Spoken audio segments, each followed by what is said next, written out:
16th of May, 1839. The unflinching African sun has continued to plague our expedition, making it impossible to dig until dusk. How Professor Herbert managed to find the location in these vast plains of nothingness remains a mystery to me.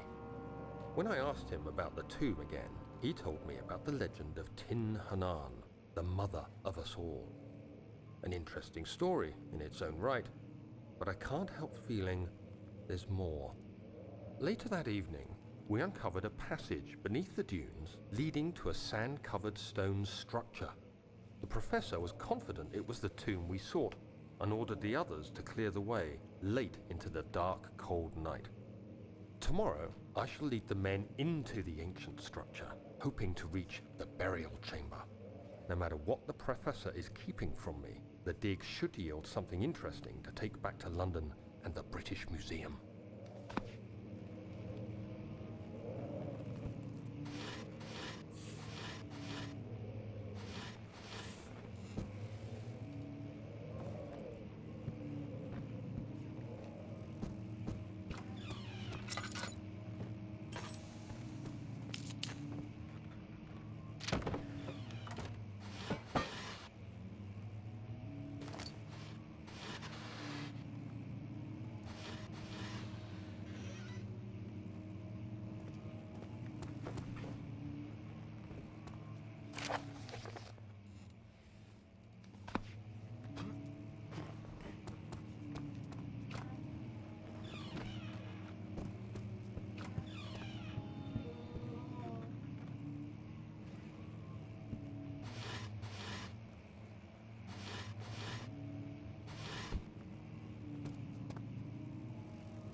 "17th of May, 1839.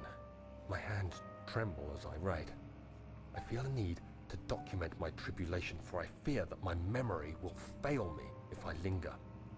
Today, I took some men and ventured into the dark, ancient passage we uncovered. Our torches burned faintly in the murky air as we slowly made our way underground. The men were superstitious and fearful. They argued loudly, and I felt their strange language getting to me. I mustered my strength and yelled at them to continue down the slopes and broken steps. The crudely carved passage confused me. It looked much older than the 4th century structure we had expected. The twisting path emerged into a great antechamber. The walls were lined with statues unlike any I'd ever seen. Despite their unearthly quality, I felt a strange familiarity toward them, which haunts me still. At the far end of the chamber, a great slab of stone sealed off whatever lay ahead. I gave the order to raise it, and as I pushed through the narrow space, the heavy stone suddenly dropped, sealing me inside. I was trapped.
castle is old and hasn't been tended to for centuries.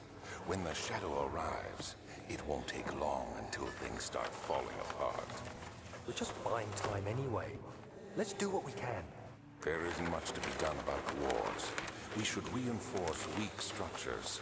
The ground will tremble and there's a risk everything will cave in on us, especially downstairs. Here, and there. Let's get the servants working on it.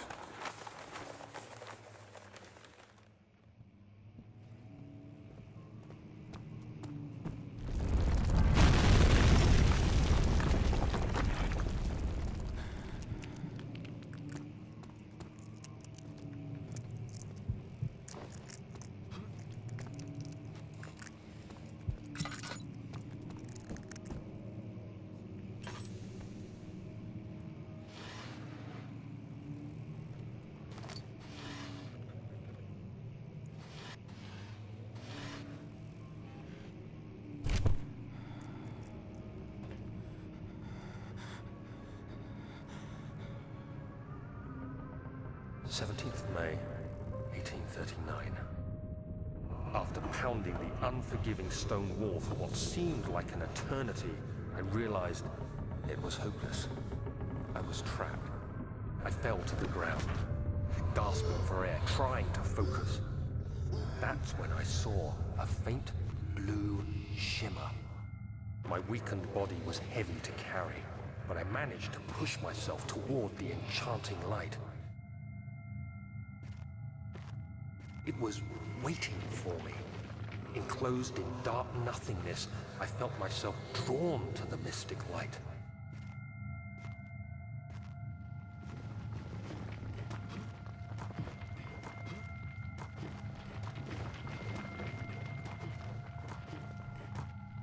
I reached out, closing it in my hands.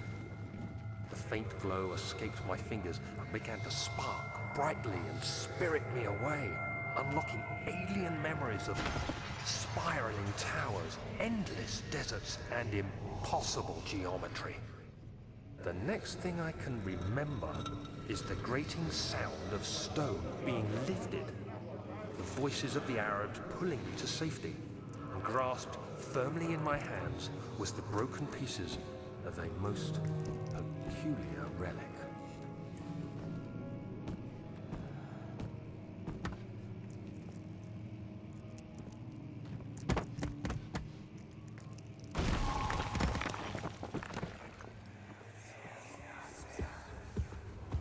You have to be swift when you activate the first one. You hear that? If it stops, you'll have to start over. Isn't all this a bit excessive? You can never be too careful, Daniel.